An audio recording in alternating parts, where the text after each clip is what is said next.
Welcome to Inspiring Working Lives, the Morgan Hunt podcast where we explore public sector leadership journeys.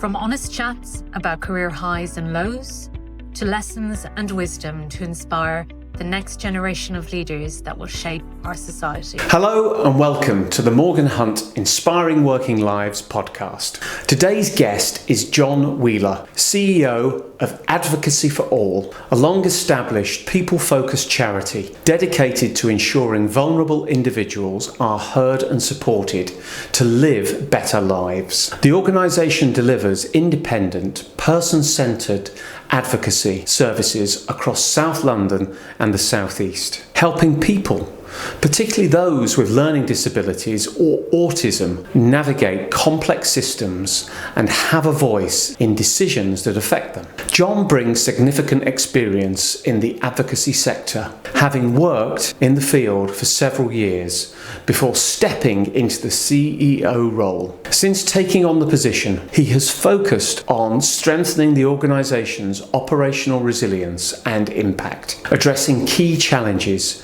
such as systems reliability, data security, and service delivery efficiency to better support both staff and service users. At his core, John is driven by a belief that everyone deserves to be heard, particularly those who are most and often overlooked. Known for his practical, values-led leadership style, he is passionate about building services that not only amplify voices, but lead to real, tangible improvements in people's lives. John, Hi. welcome to Morgan Hunt. Thank you so much for coming in. Pleasure. Thank you, Dan. It's really pleased to be invited here, so thank you for the invitation. Okay, we always start off, John, familiar territory. Can you tell us about your childhood? And did you have career aspirations as a child? I don't think I particularly had anything concrete other than wanting to play cricket for a living. So I actually had a really nice, very happy childhood and grew up in the Cotswolds. Lots of outside activities, lots of fields, played in the Cotswolds and the hills. So I think my first job actually was operating the scoreboard at Gloucestershire County Cricket Club at the Cheltenham Festival, so paid to watch cricket. It was wonderful. I think very early on I realised I wasn't good enough to make a living as a cricketer, and at that stage there was no professional rugby, so that was closed off as well. Oh, right, okay. Well, gosh, I mean, clearly being a professional cricketer was sharing ambitions there. I would have loved to have done that as well, but I wasn't good enough either. But if I couldn't do that, being in the scoreboard was probably the next best thing. It was wonderful because I used to, we used to talk to a lot of the professional players actually in the morning because we get there early to set up. And I think I get everywhere early. I like to be prepped, whatever I'm doing. So we've got bowls and prep players before play. So people like David Lawrence, God rest his soul, who died recently, and some of the other players I hear about Sadiq Mohammed, some of the real greats that played for Gloucestershire. So it's a real honour to play, or watch them play and then to bowl to them. Wow, pros were great in those days as well, weren't they? Yes. I'm not quite sure it's professional sports we know it today, but I probably shouldn't mention some of them would come and sit in the school box because we were in a box and with a crafty fag because they weren't allowed to smoke in the changing room, so they'd come and sit in our box and smoke, but no names mentioned. Wonderful. Okay, so sport was a key part of your early life. Yes, yeah, very much so. And some of those things in terms of sport, I think it's Simon Barnes, the press commentator, who says, look, sport is best described as life in fast forward. Yes. And has that been sort of, transferred into later life? Yeah, I think it has, because I think it builds resilience, because I think, particularly if you're not the best, and even the best, you have failure. And I think cricket is a really good example that, you're not going to score 100 every match. You're not going to take 5 wickets every match. So you have to get used to failure on a personal level. But actually, you also have to celebrate victory with the team. So you can have a really bad day, but the team wins. And I think the resilience in enjoying a win is really, really important. And I think anything building a team ethos is really important too. I think it builds that understanding that you can't do everything on your own, particularly cricket and rugby as the two sports that I played. You have to be part of the team. I'm probably no surprise looking at my size and weight. I was a part in rugby, so I was one of the grunts at the front of the scrum. So we do a lot of the pushing, a lot of the hard work, and all the glory, is elsewhere. And actually, I'm really comfortable with that. One of the things I've always said with my job is sometimes you have to give people their own good ideas. So if we're in potential conflict as an organisation, perhaps with the local authority or health, I think it's really important to find a way, again, quoting Napoleon, to give people a golden bridge to gracefully draw. Because if you entrench people, nobody goes anywhere. And I think I don't mind someone kind of coming up with a solution, even if we gently fed it to them. And I think within sports, that's also the case, that everyone has something to contribute. Yeah, that's great. So important, isn't it? Giving people ideas. I've never heard that put that way, but it's so important. Yeah. Great. Okay. So from playing sport as a young person into the school box at Gloucestershire, where did life lead you next? I was very fortunate to have a year in Australia. So after A-levels, I worked for a charity called TOC that originally actually it's a British charity, but came from the front line in the trenches in the First World War, set up by a padre called Tony Clayton. Wonderful charity, still going today. And they had branches in Australia, so I was really lucky to work for TOC and for a variety of other jobs in Australia. So I did lots of community work. I suppose that's where my kind of social work in the broadest sense came from, but also I did things like worked in a conservation park. So I always offer, if anyone needs a wombat injecting, I'm very much your man, or shearing sheep. That's one of my other talents, bowling leg spin and shearing sheep. Who knew? Yeah. Not used recently, but it was a wonderful experience. I think actually, and again, it has real resonance for me as a CEO, that when I first started, I didn't really know very much, and you very much learn on the job. In the same way, I went out to Australia after A-levels and realised how little I knew. Yeah, knew lots about geography and medieval history, but not always transferable into the real world. So, and I think that gave me a love of travel, but also a real understanding of different communities and backgrounds. And just, I think I've always been curious, and I like people who are curious, but I want to learn, I want to listen. And I think having that opportunity for you is just wonderful to kind of inspire me, educate me, and realise kind of what a wonderful world there is out there. Right, okay. And I guess, so that's that sort of ability just to pick anything up. Right, we're converting wombats that I tomorrow. Absolutely, because I always describe myself as I'm an operational manager by heart. That's really where I came from, through ops. And I think you have to be a pragmatist. You have to find, there's always a solution. And again, that's part of my mantra with staff, that there's always a solution. So if they've got a problem, come and tell me and we'll find a solution, but just come and tell me early. Because and again, it's about, I think, don't want to be judgmental, we shouldn't be punitive, because we all make mistakes. And actually one of the things that I think, I can give you a long list of things I haven't been very good at, but one of the things I always try to aspire to is being honest and actually saying to people, I'm really sorry I mucked up that. As CEO, so I got that wrong. We need to do better, or I need to do better next time. And I think people appreciate honesty. Particularly if it's decisions were made in good faith.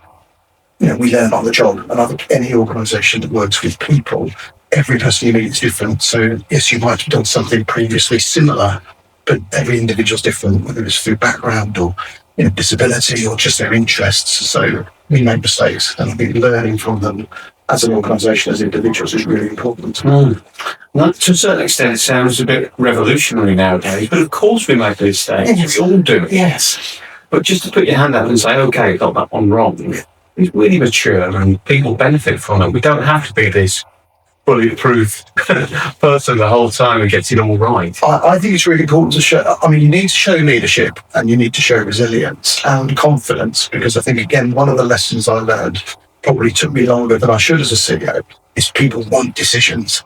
And actually, so for example, in our management team meeting now, we'll have something on the agenda, we talk about it once, and then we make a decision. And actually, I have said, if we can't make a decision in a reasonably benevolent dictatorship, I will make that decision taking in everyone's views. Because I think what's worse is keep coming back and having the same discussions because people are frustrated.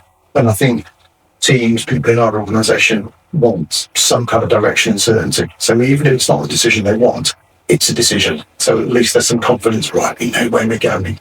And having that as a part of a big plan, I think is important. So everybody kind of understands the journey, everyone understands where the all's going, you can understand your part in that. So I think it is in that being clear and reasonably assertive when you need to be. Brilliant. Okay, yes.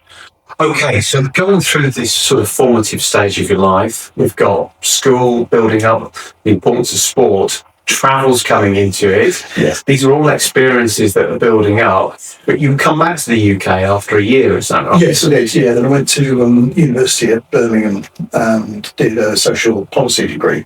And partly when I applied, actually the year before I went, because I deferred for a year, I wasn't quite sure what to do. It wasn't quite 5 minutes to go before it had to be submitted, but it wasn't far off because I was interested in sociology, psychology, and actually social policy was wonderful. And again, it gave me a really good smorgasbord of the different subjects, so things like criminology, housing, social welfare, social housing, health, all those kinds, as well as social policy itself. So I think it gives that understanding of the broad world, because one of our experiences as charity is there's no one strand. You have to be able to pick a different strand, so different commissioners. You have to understand where people's lives sit within a health focus as well as a social care focus, and kind of cultural and community focus. And having a broad understanding of all those areas, I think really help.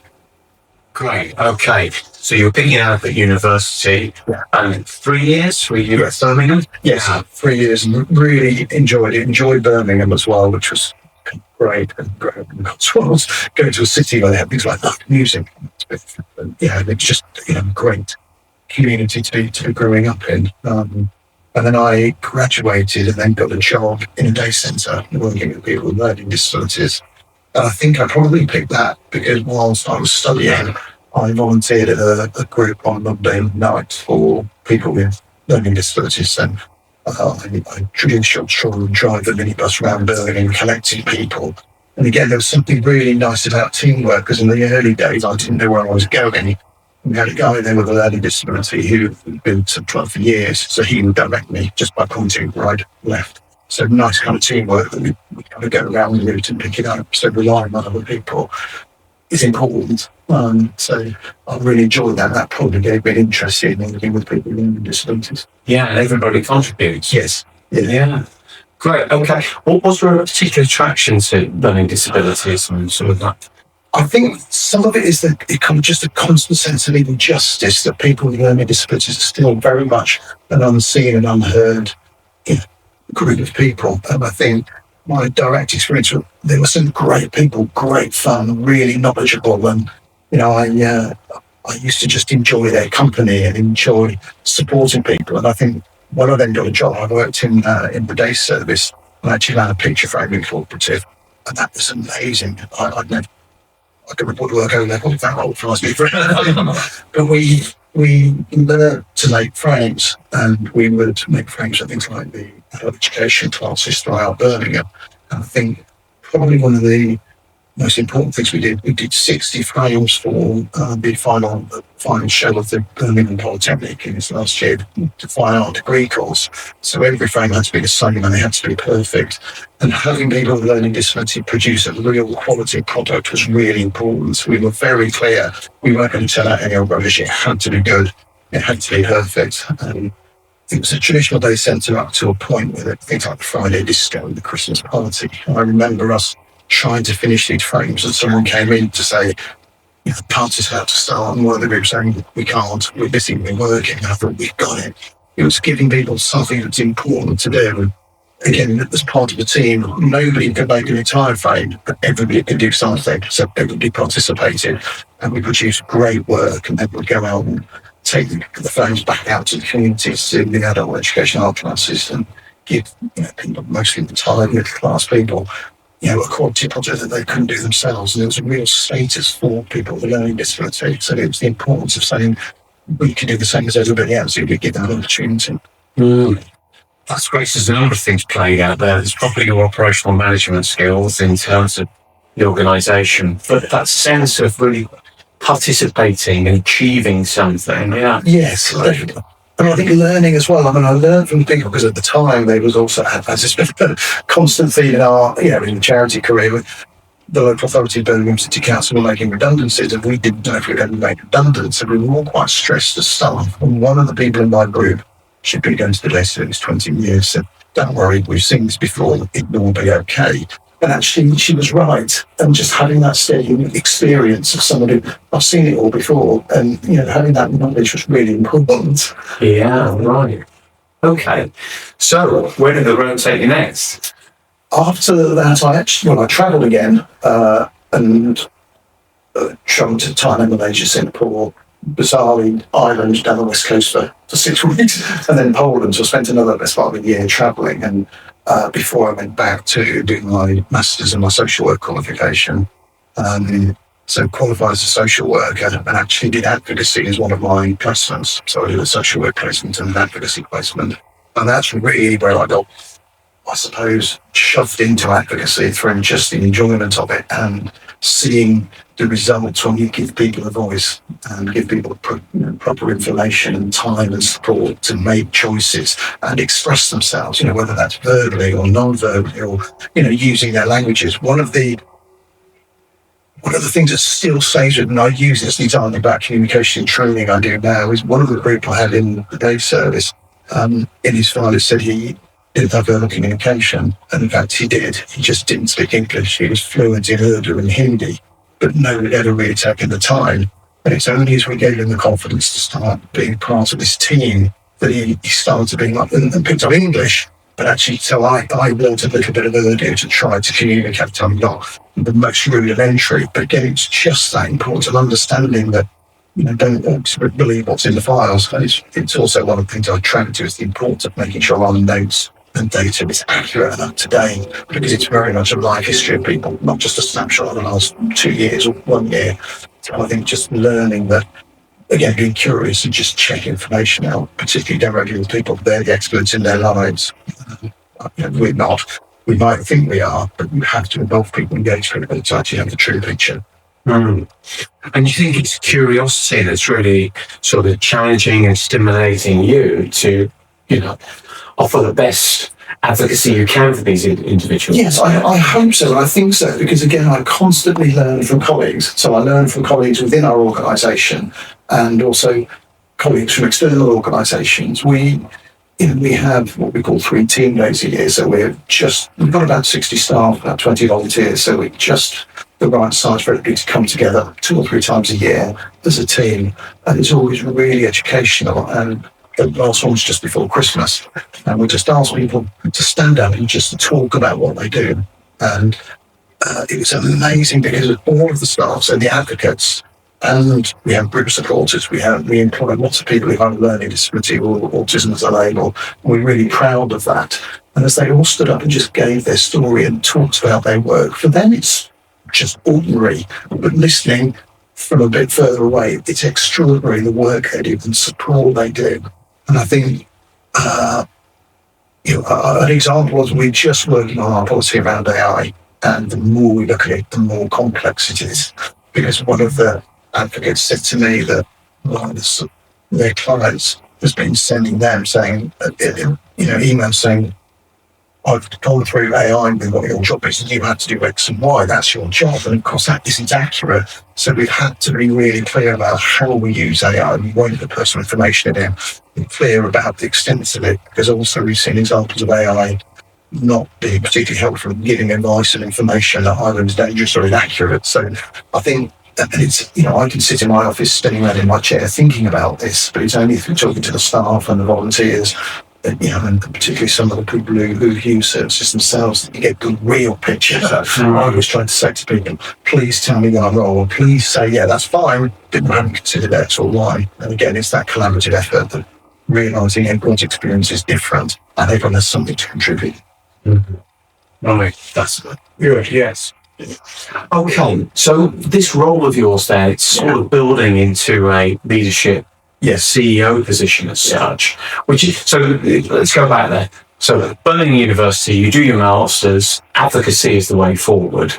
And then probably the sort of step next, isn't it, before getting to leadership side of things? So. Yes, well, I got a job in Hastings, hence why I ended up down on the south coast, setting up an advocacy, sort of citizen advocacy project. So this was in 1995, a while ago. And citizen advocacy was very much the model of having volunteers forming partnerships with people with a learning disability to enable them over a long period of time to, to have voice, develop their skills, be very central to planning their own services.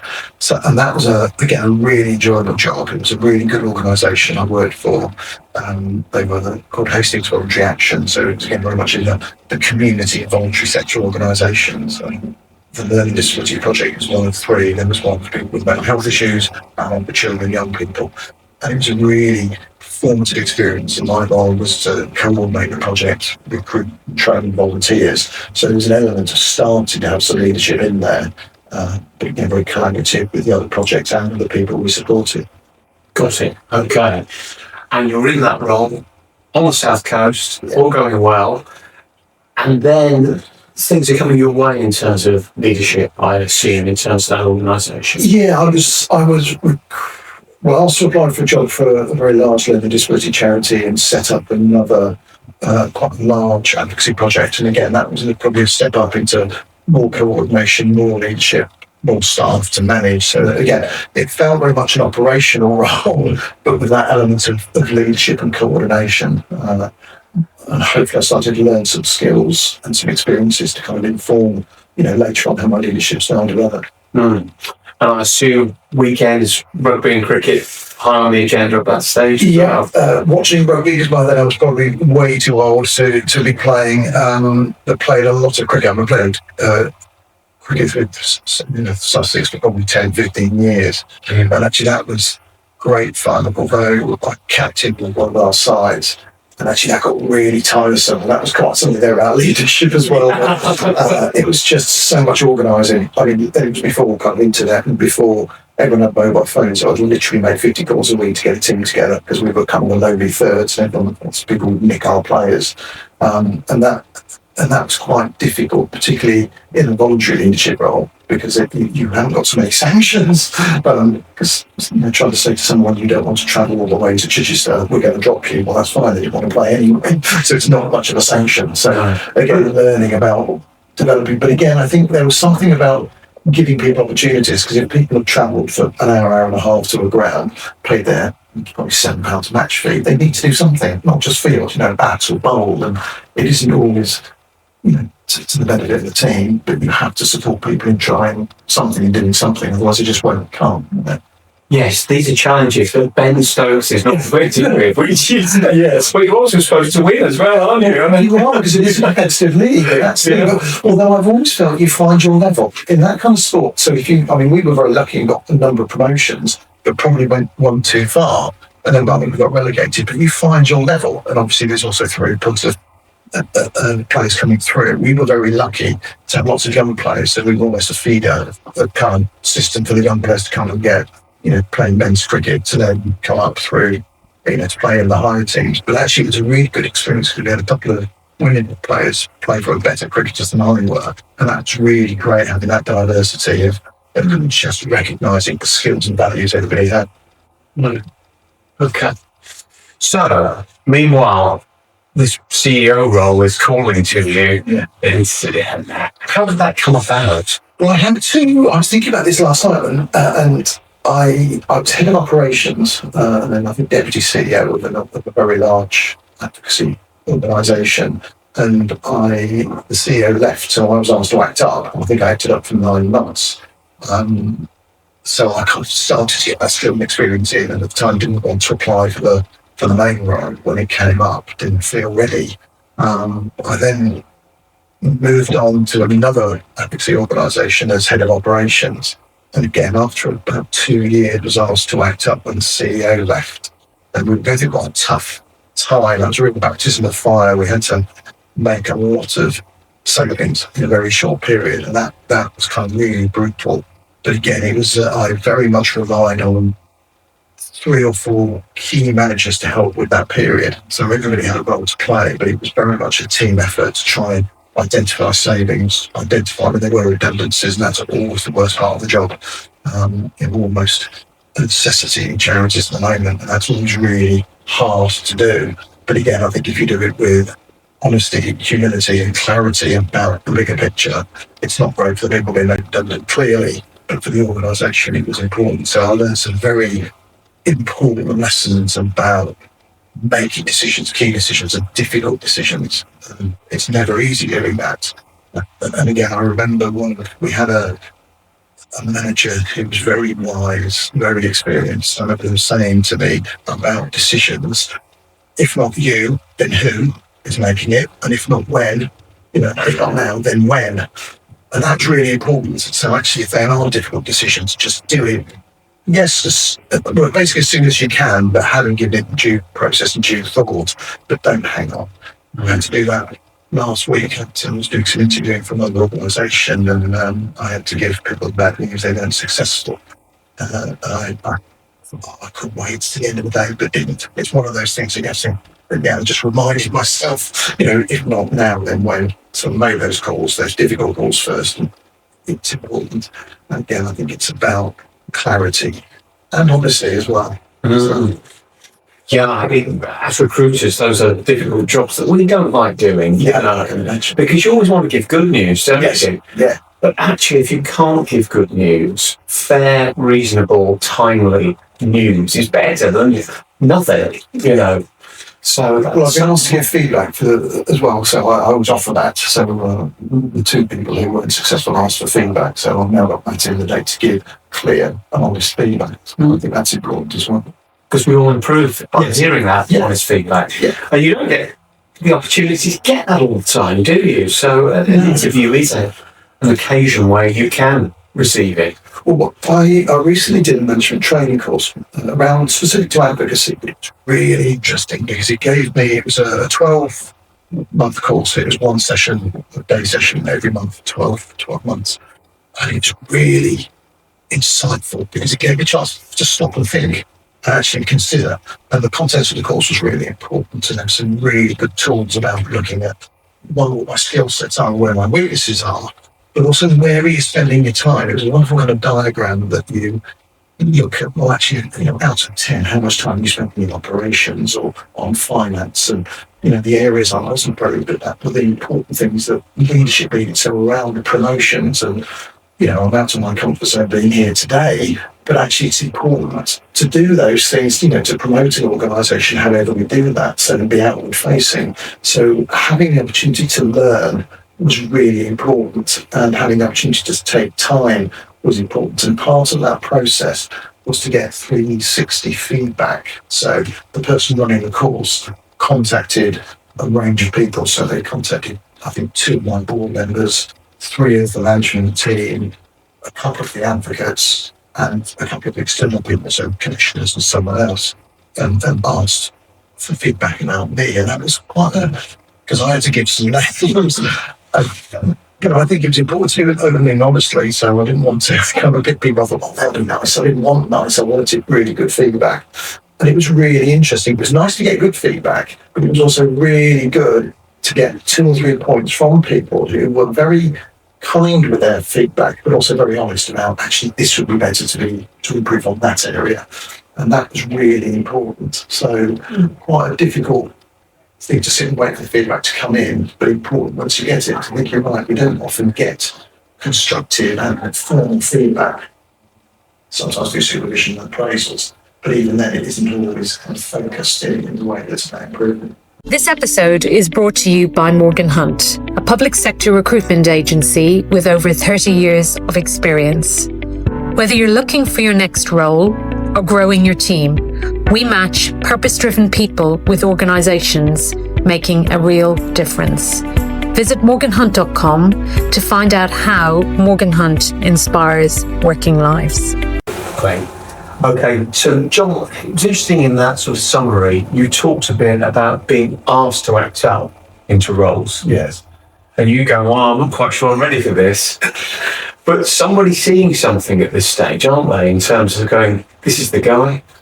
I guess so, and I probably haven't recognised that, and actually probably haven't given it any thought, because it was almost, well, if I don't, then who was going to? There were some good people around, but I think one of the things as charities, particularly advocacy charities, it's about delivery. It's about, are we any good at what we do? So I think being in operations, you get a good picture of what you're about. And I do think your values absolutely infuse how you are as a leader.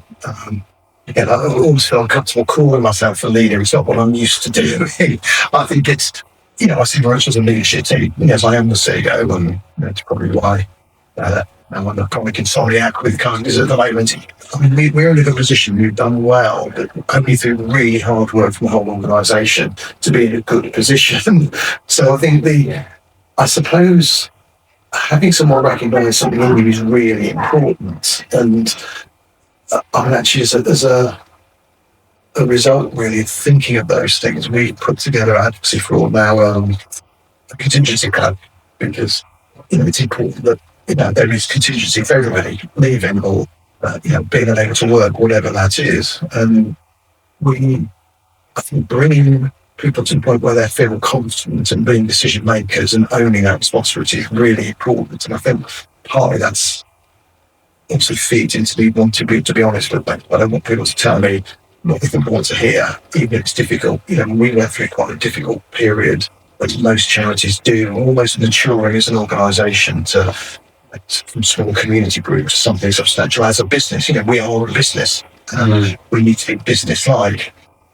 And I think making those tough decisions and involving to have very clear, management processes, finance, reporting, all those things. Sometimes I'm quite planning for the charities to go through, but critical.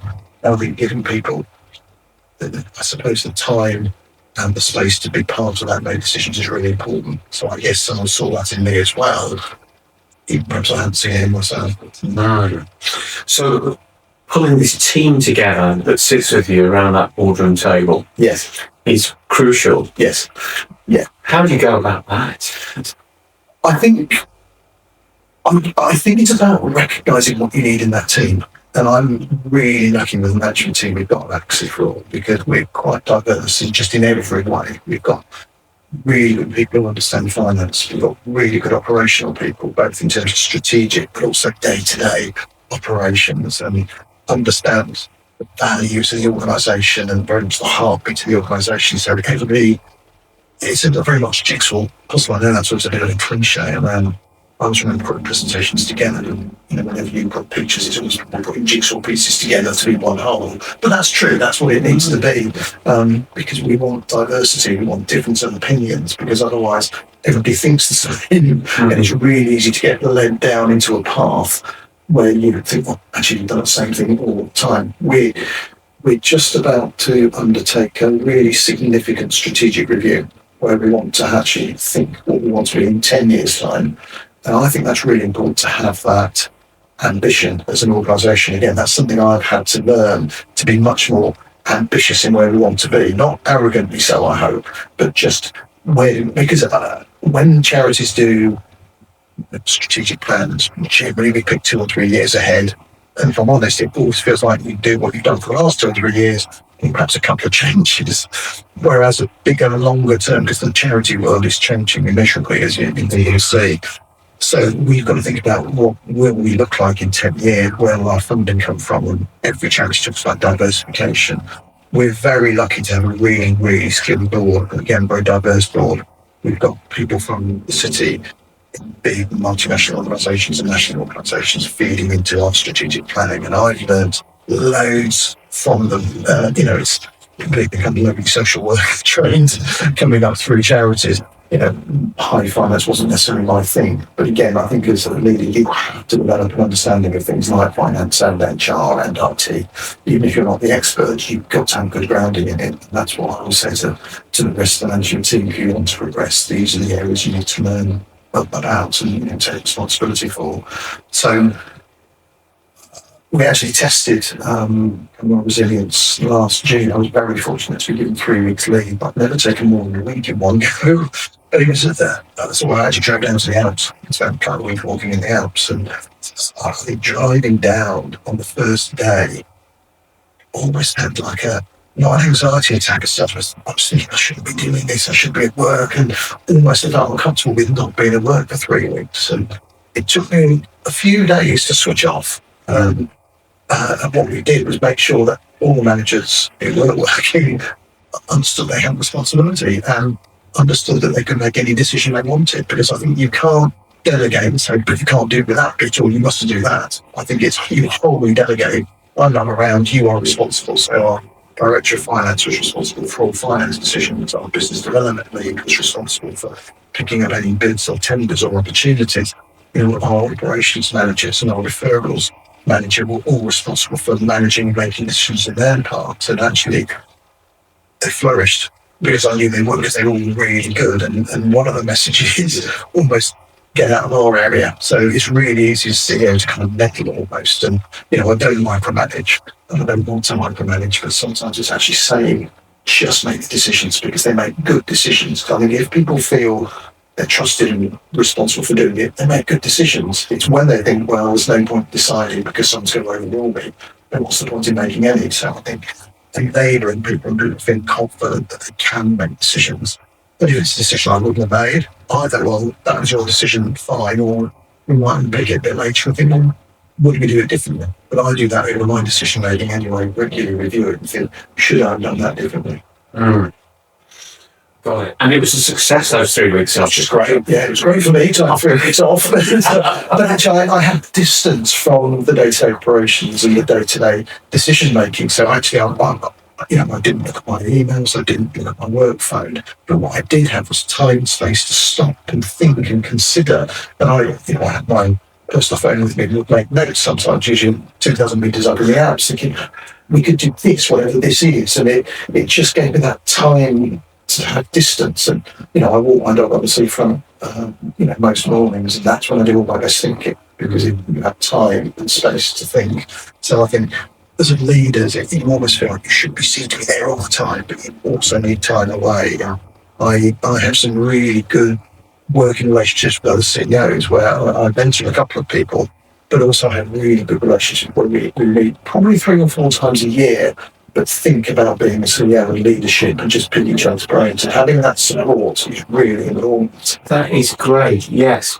Yeah, holidays are part of working life, aren't they? You need to recharge, you need to find a passion again. And keep yourself fit and healthy with it. Definitely. And I think also, because otherwise you just almost do you do what you always do, because that's what the energy and the organisation and just the importance of it is. You end up just almost reacting. So to take some time and some distance to think about, let's do things differently. And I always say with new staff, whether it's group supporters or advocates or managers, when you first join, you've got probably 3 or 4 months, that kind of golden shield where you can ask any question with real innocence. They're not always innocent, nor should they be, but just ask whatever questions you think, or question why we do this. Because occasionally the answer is we've always done it, but you almost get into bad habits. So I think stopping and reviewing, can we do this better, is important. It's why I think it's like quality assurance is really important. It's not particularly very sexy for people to think about quality assurance. But I do think if you can't question what you do and have external people come in, then you're building a house of cards. So actually hearing a different view and hearing bad news is important, because actually we're not as good as we think we are in that area. We need to do something about it. Again, I think it's about the maturity of the organisation and us as individuals to listen and take feedback and think about how we should do things differently. Right, brilliant. That's good advice there.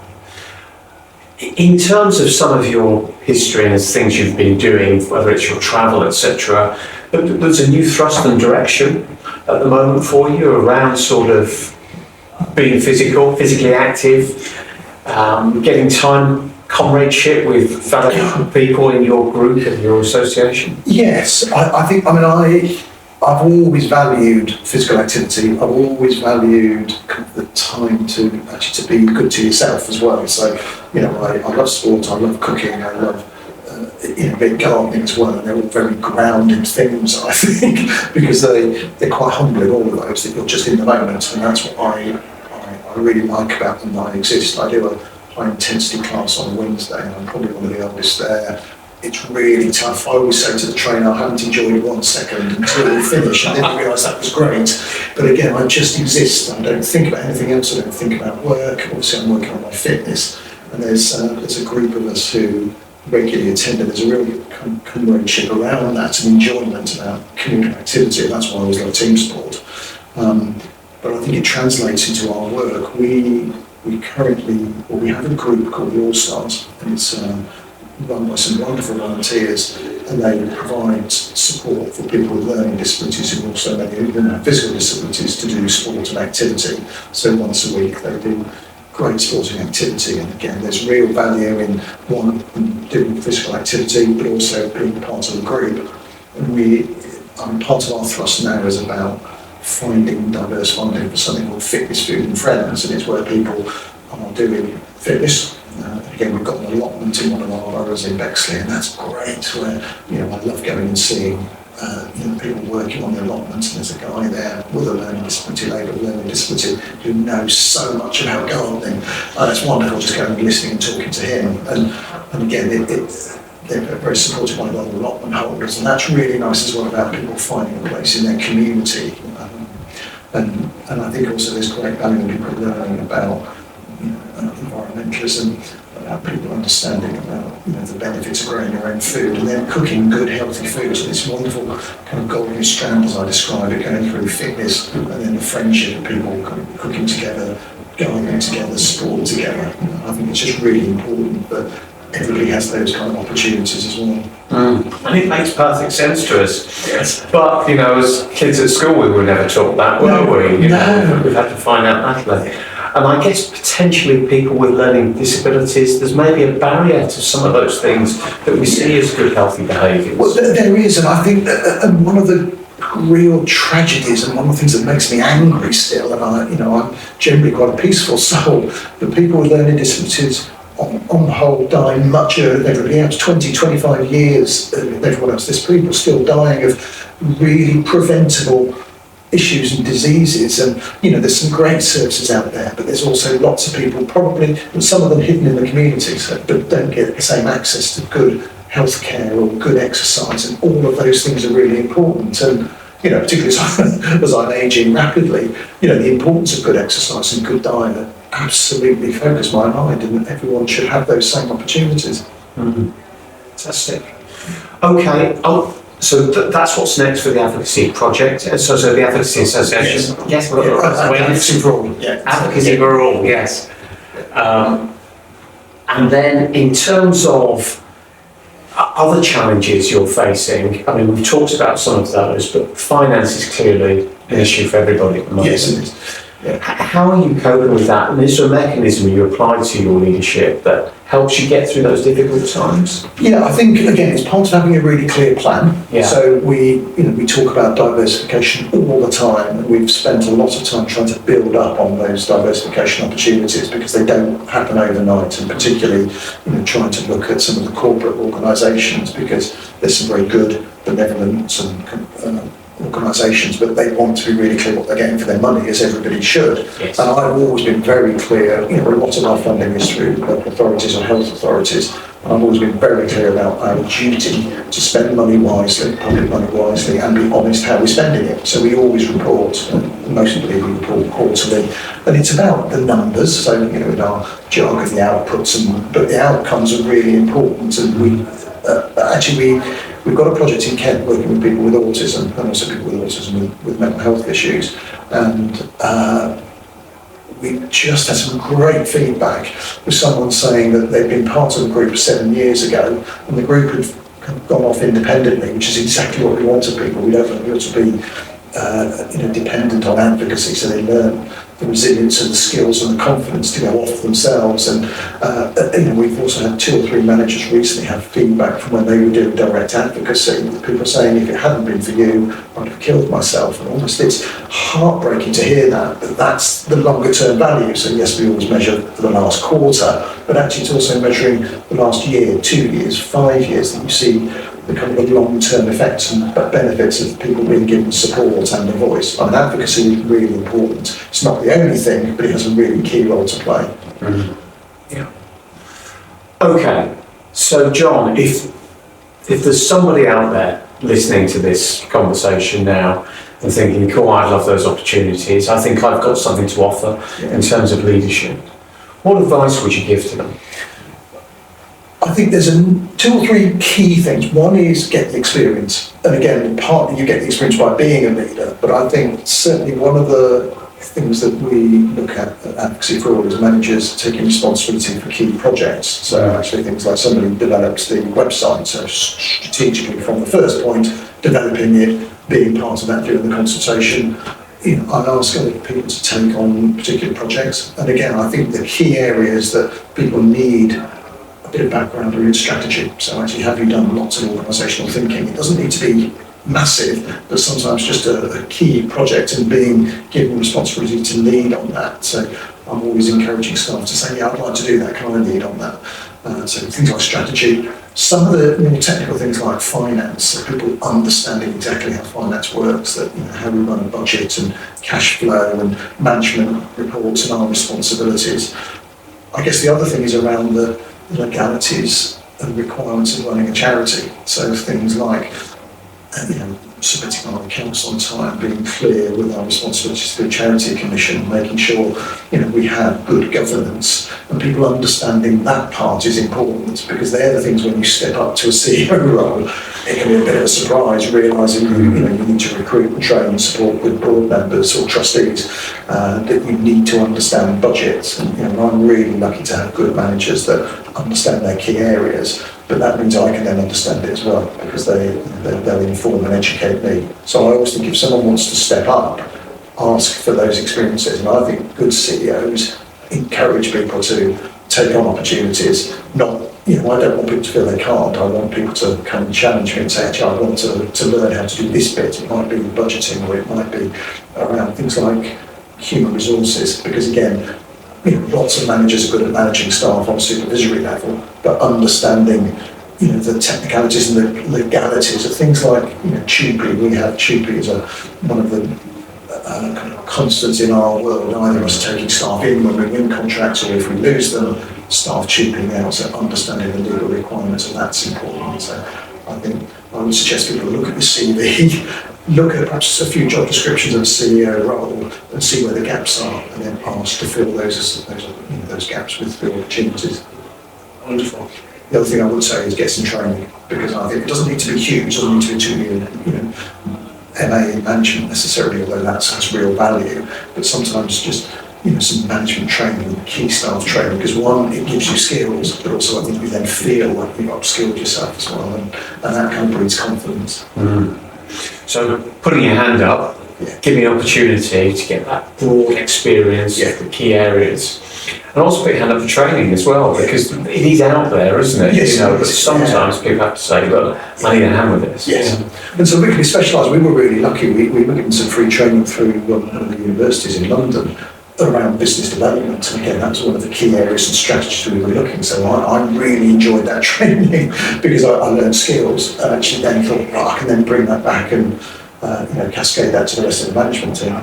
Yeah, and keep on learning is part of a happy career, isn't it? It's going full circle back to being curious. I want to learn, I want new things as well to be able to kind of find my imagination. Well, John, thank you so much for your time today. It's been a wonderful story to hear, from the school box at Gloucester through to where you are now, and these recurring themes that keep coming up about curiosity and things like that. So thank you so much, and I'm sure many people enjoy and be inspired by this story. Thank you, Dan. Thank you for the opportunity to tell it. Thank you for listening to Inspiring Working Lives, the Morgan Hunt podcast, driving positive change and helping you to grow your career.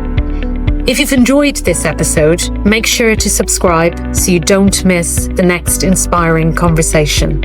For more insights, opportunities, and updates, head to morganhunt.com.